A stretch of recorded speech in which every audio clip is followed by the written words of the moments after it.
একটা কৃষকের যদি 4টা ক্ষেত থাকে, এক কৃষকে 4 ক্ষেতে ফসল ফলাইল, ফসলের ভাগাভাগি নিয়ে কোনো ঝগড়া হবে? কেন? মালিক একজন, ঝগড়া করবে কার সাথে?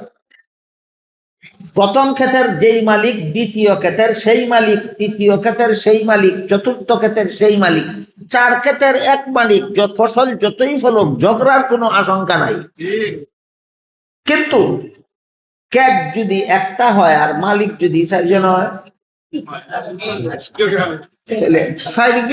এক ক্ষেত পানি শেষ করবে কিনা?